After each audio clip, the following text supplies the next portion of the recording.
Seja muito bem-vindo a esta sala de aula. É sempre um prazer imenso tê-lo aqui conosco. Eu espero que esteja tudo bem com você e que, ao terminar essa lição, nós possamos refletir um pouco mais a respeito do conceito neopentecostal e do pentecostalismo. Nosso tema na lição 10 é movimento pentecostal e neopentecostal, renovação e expansão no século XX. O texto áureo diz, de sorte que as igrejas eram confirmadas na fé e cada dia cresciam em número. Atos 16, verso 1. A verdade aplicada diz que devemos permanecer fiéis às Escrituras para não sermos influenciados por modismos teológicos nem arrastados por qualquer vento de doutrina. A verdade aplicada é extremamente relevante dentro da questão que nós estaremos estudando. Quais são os objetivos dessa lição?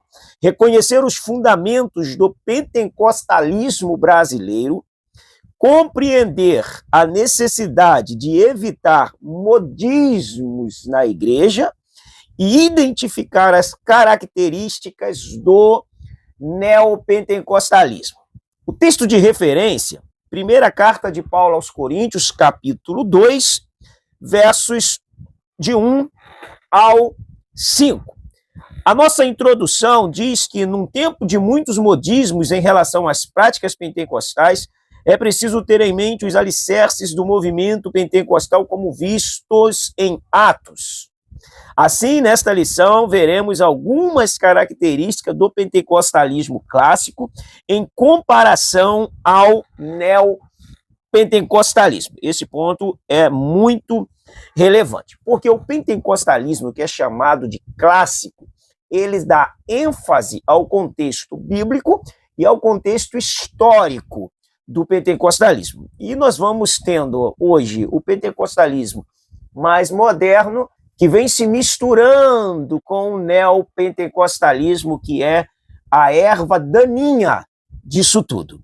O tópico 1 diz, os alicerces do movimento pentecostal. Mas antes, se você entrou aí e não é inscrito nesse canal, não deixe de se inscrever. É proibido você entrar aí e não dar o seu like, seu joinha. Mas chegou no final, você não gostou, então você dá o seu dislike. Mas se você gostou, compartilha. Você pode comentar, concordar, discordar, acrescentar, somar conosco nesta sala de aula. Aqui é uma sala de aula, lembrando que é só um resumo da lição. Então larga o dedo nesse sininho aí e se inscreva nesse canal. Bom, os alicerces do movimento pentecostal. Bom, o alicerce do movimento pentecostal está aqui. A palavra de Deus. Após a ascensão do nosso Senhor Jesus, seus discípulos oraram e aguardaram a descida do Espírito Santo, até que se cumpriu o que já havia sido profetizado nos tempos do antigo, anunciado por Jesus Cristo. A igreja, então, iniciou suas atividades movida pelo poder do Espírito Santo. Devem estar no alicerce do autêntico pentecostalismo em nossos dias. Movida por esse poder do Espírito Santo, a igreja de Atos, capítulo 2, ela invade o mundo de então, sacode Jerusalém, debaixo de oração, debaixo de autoridade de Deus e de ensino da palavra do Senhor. O que o autor traz para nós, que é o bispo Oídes, que é o comentarista dessa lição, ele traz a ideia de que o pentecostalismo ele não pode perder a sua essência. E a essência do pentecostalismo é a essência da palavra de Deus. Como que nasce a igreja? Bom, a igreja nasce aqui no livro do Atos dos Apóstolos, no capítulo 2, fruto da obediência à ordem de Cristo. A obediência à ordem de Cristo é a obediência à palavra. Fruto da oração, que eles foram aguardar no cenáculo e aguardaram em oração. Então, a obediência aliado à oração, essa fusão, e ao estudo da palavra, o Espírito Santo invade o ambiente, um som de um vento, toma toda a casa e aqueles homens são inflamados por Deus. Eles fervem no seu espírito e saem dali pronto para poder pregar com autoridade e ousadia a palavra de Deus, sem trapaça. O tópico 1, subtópico 1 diz: o movimento pentecostal nasceu alicerçado na doutrina dos apóstolos. É o Atos 2:42, que eles tinham tudo em comum. Eles estavam juntos na oração, no partir do pão, na doutrina dos apóstolos, eles comungavam do mesmo ideal, e a igreja, por isso, teve essa explosão, porque Deus trabalha nessa parceria. Eles perseveraram na doutrina dos apóstolos, no partir do pão, na comunhão, que é Atos 2:42, e o cuidado com os falsos mestres já estava presente no meio deles. E eles já tinham também a preocupação com os falsos mestres, com os falsos ensinos. Pior do que a perseguição que tenta frear você é a heresia que te mata e te freia por dentro. Por que esses homens morreram? Eles decidiram morrerem do que pisar no freio. Porque dentro deles havia uma vibração de Deus, um entusiasmo, uma efervescência do Espírito. E a heresia, ela nos mata por dentro. E nos matando por dentro, nós não avançaremos. Por quê? Porque o problema está aqui dentro. Quando o problema está só por fora, nós vamos para cima deles com garra, com determinação, sempre crendo que Deus, ele é conosco. O que você tem a falar e a comentar sobre isso? Já passou por esse problema de esfriamento espiritual, esgotamento espiritual? Já passou por essa situação de se sentir meio que fraco e precisando buscar mais a Deus? Esses homens, eles mantinham uma vida contínua de oração e de jejum. 1:2 diz: o movimento pentecostal nasceu alicerçado na comunhão entre irmãos, o qual busca manter ainda hoje. Então, se nós basearmos o movimento pentecostal em Atos, capítulo 2, diz que ao cumprindo-se o dia do Pentecostes, estavam todos reunidos no mesmo lugar. E fazendo o quê? Reunidos, orando, buscando a Deus, quando veio o Espírito Santo. Então eles tinham um só propósito, que era obedecer e esperar o cumprimento da promessa que Jesus havia feito para eles, e eles foram recompensados por causa da obediência. É claro que a gente precisa diferenciar, porque nós estamos falando de obediência a Deus. E muitas das vezes o que nós percebemos é que a obediência aos homens, elas estão tomando prioridade em relação à obediência a Deus. Eu preciso te fazer entender que se você for obediente a Deus, se você temer a Deus, você será obediente em todas as áreas da sua vida. Isso partindo do princípio do temor a Deus, porque o temor é o princípio da sabedoria. Logo, o que a gente precisa é ensinar os nossos alunos a serem obedientes a Deus. Obedece à palavra de Deus. Não negocie a palavra. Não adultere a palavra. Não vá contra a palavra. Não falsifique a palavra. Seja obediente à palavra de Deus. E qualquer obediência que ferir a palavra de Deus, ela não é obediência a Deus. Obedecer a Deus deve ser a maior preocupação nossa como professor da palavra de Deus. João disse que ele não tinha maior alegria do que esta, de saber que os meus filhos andam na verdade. Observe a mentalidade de João. Se eles andam na verdade, isso para mim é uma alegria. Porque se eles andam na verdade, eles andam em obediência à palavra de Deus. 1:3 diz: o movimento pentecostal nasceu alicerçado na oração. Oração que eles aprenderam com Jesus, que eles continuaram praticando. No livro de Atos, quando vamos lendo os capítulos, nós vamos percebendo que eles continuavam mantendo uma vida de oração.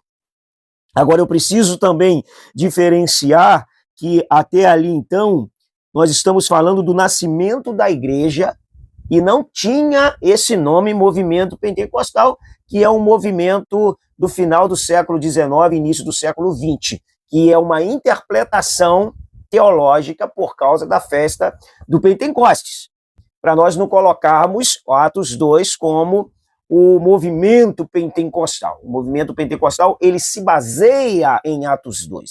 É uma nomenclatura interpretativa de Atos 2.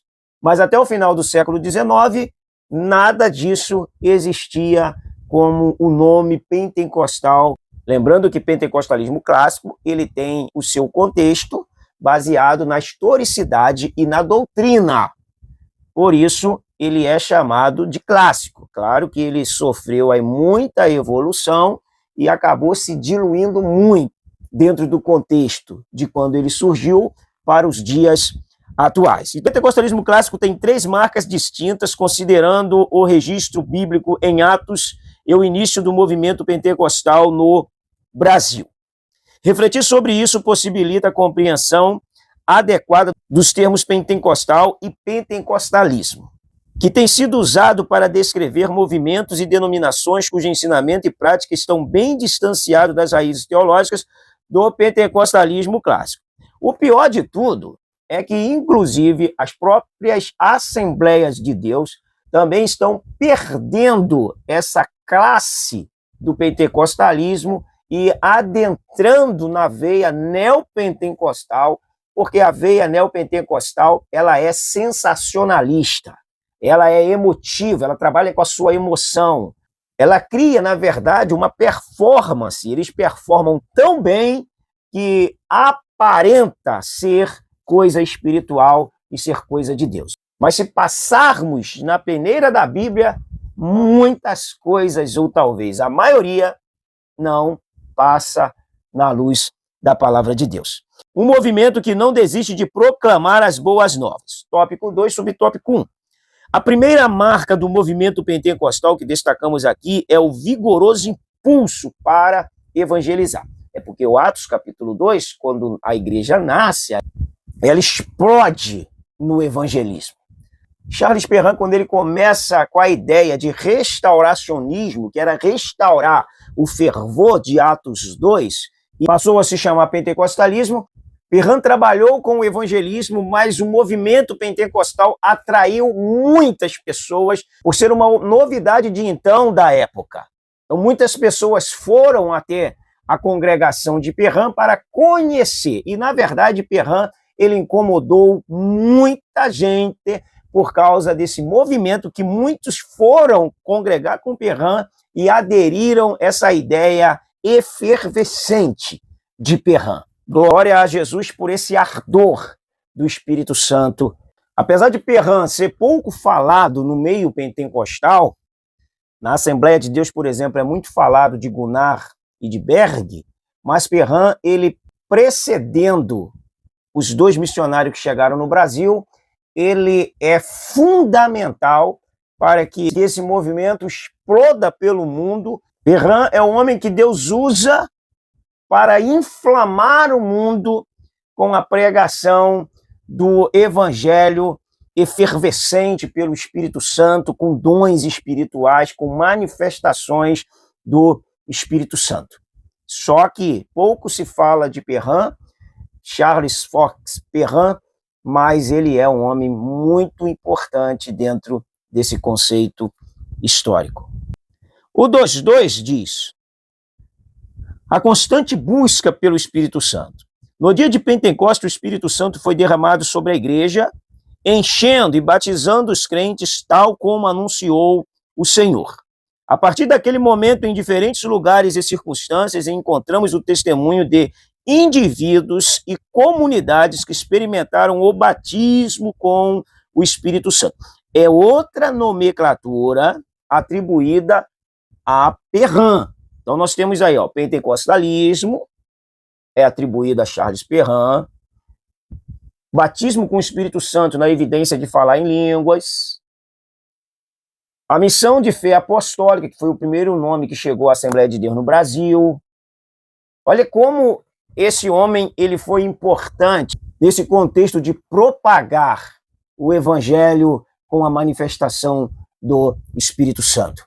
Porque até então o que dominava era a teologia reformada, cessacionista, de que os dons haviam cessados, e ele vem com essa ideia, e essa ideia traz logo o conceito continuista, que é de continuidade dos dons e da manifestação do Espírito Santo.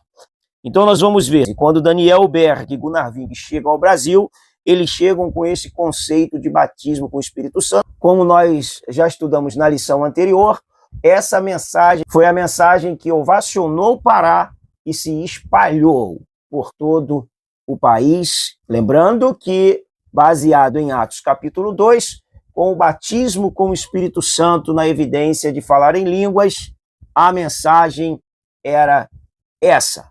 E pelo fruto experimental do que eles pregavam, a mensagem foi tomando conta do nosso país. Um movimento que não desiste de ensinar as Sagradas Escrituras.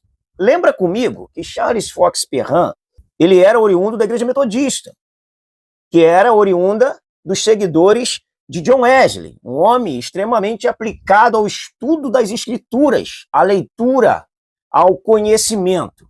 Perrin tinha uma escola também de teologia, ele era altamente aplicado aos estudos, ele não era nenhum leigo no conhecimento. Tanto Gunnar Wing quanto Daniel Berg, que era de origem batista na Suécia, eles também tinham a sua escola teológica, a sua formação teológica, eles não eram nenhum leigo no conceito bíblico. A ideia que foi se produzindo no Brasil com o passar do tempo, de que na segunda carta de Paulo aos Coríntios 3,6, quando no finalzinho Paulo fala que a letra mata e o espírito vivifica, essa ideia foi gerando um conceito de que não deveríamos estudar, porque isso prejudicaria a nossa espiritualidade, foi muito prejudicial para nós, porque eles tinham uma cultura de conhecimento.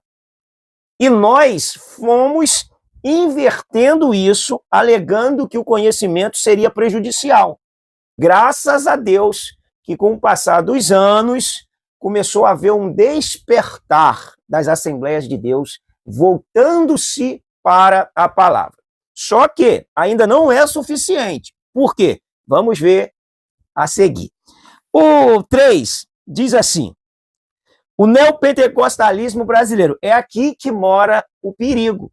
Por que que todo esse estudo, que apesar de nós termos, não é suficiente? Porque está se infiltrando no nosso meio, sem nós percebermos, sem termos conhecimentos da erva daninha que ele é, e nós não estamos colocando na palavra para ver se é joio ou é trigo, e estamos abraçando as ideias neopentecostal. Eu quero apresentar 2 livros aqui para você. Você é pentecostal? Ó, História do Movimento Pentecostal no Brasil. Movimento Neopentecostal Brasileiro. Show ignorância, show neopentecostalismo, show falta de conhecimento. A falta de conhecimento é o maior inimigo que nós temos. É pior do que o diabo. Deus disse isso em Oséias 4,6. Vocês estão perecendo, não é por causa do inimigo, do diabo, do Satanás. Vocês estão perecendo por falta de conhecimento. E qual é o motivo? Porque o sacerdote desprezou a minha lei. Olha na conta de quem que está caindo a ignorância do povo. Na conta do líder que deveria estar ensinando. Então, se quem está ensinando, você, professor, que vai ensinar. Se você está ensinando e não está ensinando a palavra de verdade, lembra-se que você está ajudando a propagar o neopentecostalismo. Lembra dessa frase? Quando eu mudo a palavra de Deus, eu mudo o Deus da palavra. O neopentecostalismo, ele é danoso, hein? Vamos seguindo aqui. O neopentecostalismo brasileiro. As inovações do neopentecostalismo. O movimento neopentecostalismo surgiu com algumas inovações que o distinguem dos pentecostais clássicos, inclusive com inovações e seus cultos que nos fazem lembrar do alerta feito pelo apóstolo Paulo. Alguns estudiosos identificam o surgimento dos neopentecostais a partir do final da década de 70, vindo de dissidentes de denominações surgidas a partir da década de 50. Na verdade, surge na década de 50. Todavia, toma proporções fortíssimas na década de 70, principalmente com Kenneth Hagin. Eu tenho 2 livros de Kenneth Hagin, e Kenneth Hagin, ele trouxe a ideia da pregação da prosperidade, de muitos conceitos de determinismo, de você determinar, de você dar ordem, de você mandar em Deus. E essa ideia hoje ela está impregnada dentro das Assembleias de Deus também. Vamos ao 3.2, a pluralidade do neopentecostal. Bom, o neopentecostal ele vai transformar as nossas igrejas em seitas. Anota isso que você está ouvindo. Se nós vivermos, nós veremos isso. Salvo se pisarmos no freio. Mas, caso isso não aconteça, brevemente nos tornaremos seitas. Nós quem nos tornaremos? Estou falando da igreja brasileira. Da igreja brasileira. Nós temos igrejas carregadas de leões, espadas, cajados, imagem de ovelha, mais o quê?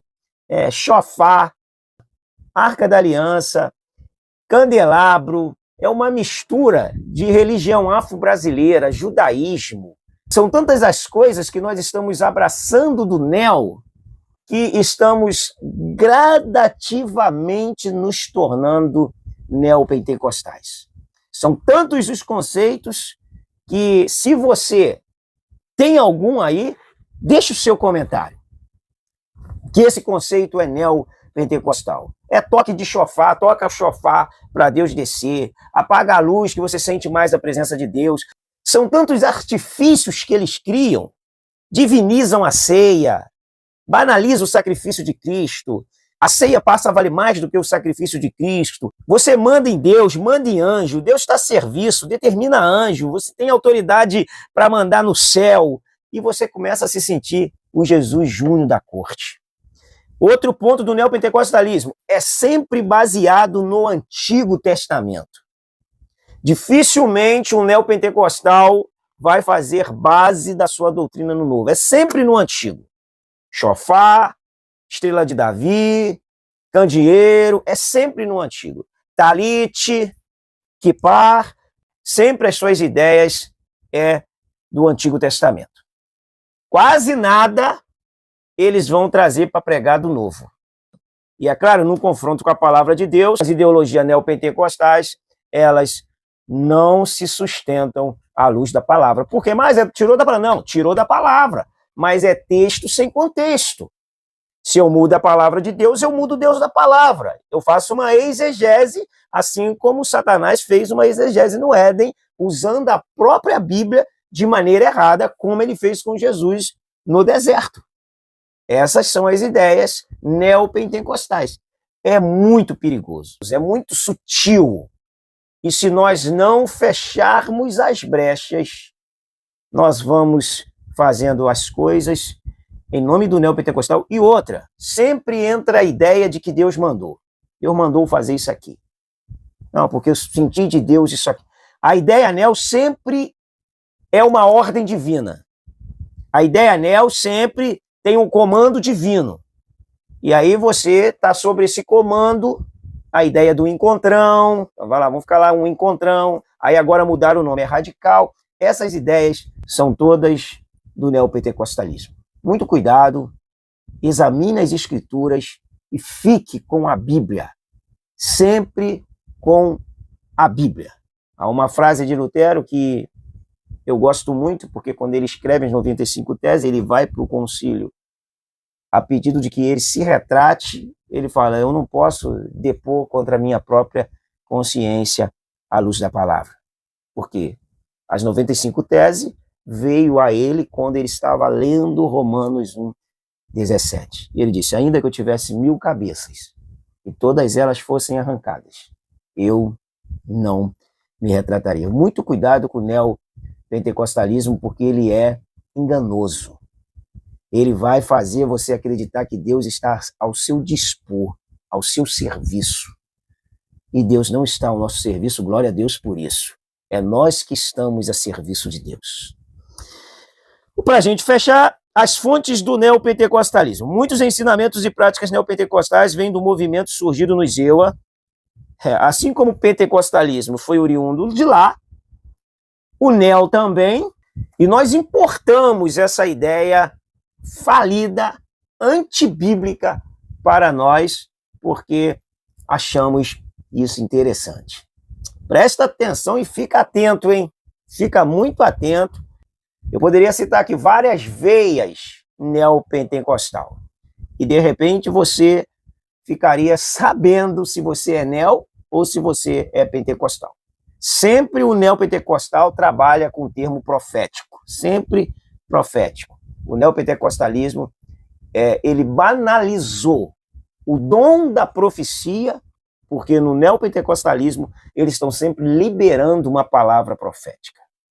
Você pega a ideia do neopentecostalismo, os profetas do neopentecostalismo, eles fazem, eu posso ser profeta para a sua vida? Aonde que um profeta pergunta se ele pode ser profeta? Aí entra um engodo, aí entra uma falácia. Profeta é profeta, ele não fica perguntando. Então, esse teatro, essa falácia neopentecostal, ela está fazendo escola no nosso meio. E o pior de tudo é que quem não concorda com ela acaba sendo o herege da vez, porque tem que concordar com as ideias neopentecostais. Vamos ficar com a Bíblia. Sempre fidelidade à palavra de Deus é fidelidade a Deus. Sempre fidelidade a Deus e a sua palavra. Fechando aqui esse assunto tão polêmico, o cristão, ainda tem, ó, antes de eu ler cristão aqui, deixa eu concluir aqui, então, antes de eu ler essa conclusão. Unção do leão, unção do boi selvagem, transferência de unção, unção do riso, e muitas coisas. Coloca aí um comentário sobre isso. Meu Deus do céu. A conclusão diz, o cristão deve perseverar no ensino das Escrituras e em se manterem cheio do Espírito Santo, tanto para a edificação da igreja, quanto para conservar as características do movimento pentecostal do início do século XX. Meus amigos, professores, professoras, pastores, superintendentes, de modo geral, a minha oração é que Deus te ilumine e que te ajude nessa jornada de ensino da palavra de Deus. Nós vamos ficando por aqui. Nossa próxima lição é o batismo com o Espírito Santo e o pentecostalismo clássico, a promessa de Deus que transforma vidas. E vamos começar sempre pela palavra de Deus, porque ela é que nos lava dessa sujeira neopentecostal. Deus te abençoe.